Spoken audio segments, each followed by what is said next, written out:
I am a man in the crowd outside the tomb of Lazarus, and this is my story. My name does not matter. What matters is what I believed before that afternoon, and what I could no longer believe after it. I was born in Bethany, on the eastern slope of the Mount of Olives, where the road drops down toward Jericho, and the air smells of olive presses and dust, and, in the right season, the sweetness of ripening figs. I had lived there my whole life. I knew every family on that hillside, knew who paid their debts and who didn't, who watered down their wine and who didn't, who wept sincerely at funerals and who only wailed because it was expected of them. I tell you this so you understand. I was not a fool. I was a man who watched people carefully, and what I had learned from watching people is that most of what passes for wonder is only theater.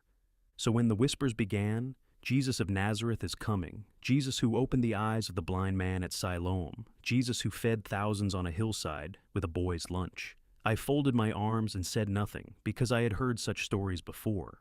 Every generation has its miracle workers. Every marketplace has its healer with a jar of oil and a line of desperate customers. I had watched grief make people believe impossible things about ordinary men. I was not going to be one of them. But Lazarus was different because I knew Lazarus. I had shared bread with him. I had argued with him about the price of lambs at the spring festival, and Lazarus was dead, 4 days dead. I had stood in that low stone house with Martha and Mary and the other mourners, had heard the flute players and the hired wailing women, had watched them wrap his body in strips of linen soaked with myrrh and aloes, had helped carry him myself to the tomb, cut into the hillside, had heard the grinding scrape of the stone as it sealed him in. 4 days. In our custom, we believe the spirit lingers near the body for 3 days, hoping perhaps for some return to life. But by the 4th day, everyone knows. The soul has gone. The body has begun its work of returning to dust. There is no ambiguity in a 4-day death. There is only the smell of it. I remember standing in that courtyard among the other mourners, watching Mary weep into her hands, watching Martha's jaw tighten the way it always did when she was trying not to fall apart in front of people. My own chest ached, not with hope, but with the dull, familiar ache of another funeral in a town that had seen too many. I thought of my own father, buried on that same hillside 3 winters before. I thought, this is simply what happens to us. We live, we labor, we love imperfectly, and then the stone rolls shut, and that is the end of the story. I had made peace with that bitterness, or told myself I had. Then word came that Jesus was approaching the village, and Martha rose so quickly she nearly knocked over the water jar beside her and went out to meet him on the road. I did not go with her. I stood in the doorway and watched her go, a small figure hurrying up the dusty path between the almond trees, and I remember thinking, with more scorn than I am proud of now, what good will his coming do her now? He could have come 4 days ago. He could have come before the fever took hold, before the breath left him. Where was his power when it might have mattered? That thought sat in me like a stone in a sandal, small, sharp, impossible to ignore. When Mary finally went out too, many of us went with her, out of duty as much as curiosity, the way mourners follow a grieving woman, so she is not alone with her sorrow. We found them on the road, Mary falling at his feet, her voice breaking on the same words her sister had used. Lord, if you had been here, my brother would not have died. I watched this Nazarene closely then, for the first time really looking at him rather than at the spectacle around him. I expected a showman's face, something practiced, something performing comfort, the way the hired mourners performed grief. I did not find it. I found instead a man visibly shaken, his throat working, his breathing uneven, and when he asked where we had laid him, and we led him toward the tomb, something happened that I have turned over in my mind every day since.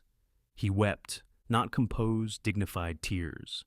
He wept the way a man weeps who has just lost someone he loved, though he was walking toward a grave with the power, if the stories were true, to undo it. I remember turning to the man beside me. I think it was Simon, the tanner's son, and I said, low enough that only he could hear, see how he loved him, and still he let him die. What kind of love arrives 4 days too late? Simon did not answer. He only watched, the way you watch a storm gather, unsure whether to run or stay. Others in the crowd murmured the same doubt I carried, a little louder than I would have dared. Could not this man, who opened the eyes of the blind, have kept this man from dying? I nodded at that. It was, I thought, the only sane question in the whole absurd scene. We reached the tomb, a cave, really, cut horizontally into the limestone hillside, with a heavy round stone fitted into the groove of its entrance, the kind of stone it takes 2 or 3 strong men to roll away. The path up to it was narrow, packed dirt, worn smooth by generations of burials, and the late afternoon light slanted gold and long across the terraced hillside, catching the dust our feet had stirred into the air. I could hear, somewhere below, a dog barking, and closer, the low, continuous murmur of the crowd. Perhaps 40 or 50 of us by then, pressed close together in that peculiar silence that surrounds both weddings and funerals, when everyone is watching everyone else to see how to feel. And then he said it. "Take away the stone." I actually laughed, quietly, disbelieving, the way you laugh at something so absurd it embarrasses you to hear it spoken aloud in public. Martha said it too, though her voice cracked with something between grief and reason. "Lord, by this time there is a bad odor, for he has been there 4 days." I remember thinking finally, someone here still has sense. I remember thinking that Jesus' grief on the road had moved me, had made me wonder for one unguarded moment whether there was something more to him than performance. But this command to open a 4-day-old grave in front of a crowd, this was where the wonder curdled into pity. I thought, he is a good man undone by his own grief, making promises his power cannot keep. He wanted to save his friend and could not. And now he is grasping for some gesture, some symbol, to cover the shame of his failure.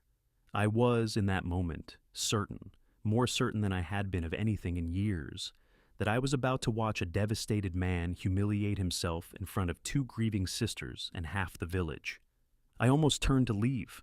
I remember the muscles in my legs actually shifting, my weight coming up onto the balls of my feet, ready to walk back down the hill and let the man have his madness in privacy. But something, I still cannot fully name what, kept me rooted there at the edge of the crowd, arms folded, jaw tight, waiting to see how far this would go before someone stopped him. No one stopped him. Some men, I recognized one of them, a cousin of Lazarus's, stepped forward and set their shoulders against the stone, and with a grinding, scraping groan that seemed to shudder up through the ground itself, they rolled it back from the mouth of the cave. The smell reached us then. Martha had not been wrong. It rolled out of the dark opening on a wave of cool cave air, and several people nearby recoiled, pressing cloth to their faces, and I remember thinking with a kind of grim satisfaction, there. That is the truth of death. That is what 4 days does. No word, however sincere, undoes that. Jesus lifted his eyes, not to the tomb, but upward, toward heaven, and the crowd went very still. He prayed then, aloud, plainly, not as a man performing for an audience, but as a man speaking to someone he knew was truly listening. "Father, I thank you that you have heard me. I knew that you always hear me, but I said this on account of the people standing here, that they may believe that you sent me." I remember the strange, cold clarity of that moment, the light going amber as the sun dropped toward the western ridge, the smell of the tomb, the dead silence of 50 held breaths, the small hairs rising on my arms though the evening was warm.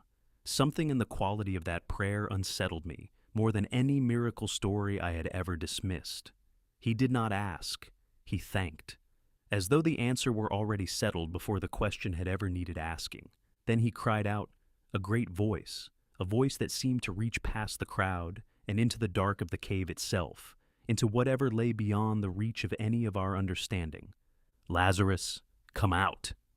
I have tried in the years since to describe to my own children what I felt in the silence that followed those 3 words, and I have never found language equal to it. It was not merely fear, it was the sensation of the whole ordered world I had built for myself, the world where the dead stay dead, where grief is final, where power has limits and love arrives on time or does not arrive at all, cracking open like the stone before us. And then he came out, bound hand and foot in the burial wrappings, his face still covered with the cloth we had wrapped it in 4 days before. Lazarus walked out of that tomb under his own strength, into the gold light of the Bethany evening. I heard someone scream. I think it may have been me. The crowd surged backward as one body and then, just as violently, surged forward again. Disbelief and terror and joy tangled together so completely that no one, least of all I, knew which one to feel first. I did not laugh again that day, Jesus said, quietly now, almost gently, as though the greatest miracle any of us would ever witness were simply an ordinary morning's task. Loose him and let him go. And Martha, I will never forget this. Martha, who had scolded him for coming, who had told him plainly that the body would already be corrupting, was the first to run forward and begin unwinding the grave cloths from her brother's living hands, weeping now with an entirely different grief than the one she had carried up that hill an hour before. I stood apart from all of it, my legs unsteady beneath me, and I understood, not gradually, not through reasoning, but in one collapsing instant, that I had spent my whole life mistaking my caution for wisdom. I had called it discernment. It was only fear wearing the mask of intelligence, a wall I had built brick by brick out of every disappointment I had ever survived, so that nothing could ever surprise me, or wound me, or ask more of me than I was willing to give. And that wall had just been rolled away as easily as the stone. I did not become a follower that hour, though some did, right there on the hillside, falling to their knees in the dust, while others ran to tell the Pharisees what they had seen, already plotting how to silence a truth too large to contain. I went home that night and did not sleep. I sat outside my door and looked up at the same stars I had looked at every night of my life, and for the first time, I understood that I had been living as though God's silence in my own sorrows meant his absence, as though his delay meant his indifference. I had judged him the way I judged every wonder worker who had passed through Bethany, with folded arms and a closed heart, waiting to be disappointed so I would never have to be surprised. I was wrong about him. I have spent every year since trying to live as a man who was wrong and is grateful for it. If you have carried a grief that feels 4 days dead, a marriage, a dream, a body, a faith, hear this from a man who stood at the very mouth of that tomb. His delay is not his absence, and the stone that looks too heavy for hope is never too heavy for him to move. He weeps with us on the road, and he is not finished before he has called us by name. If you have been blessed by this story, subscribe, like, and share it with a friend.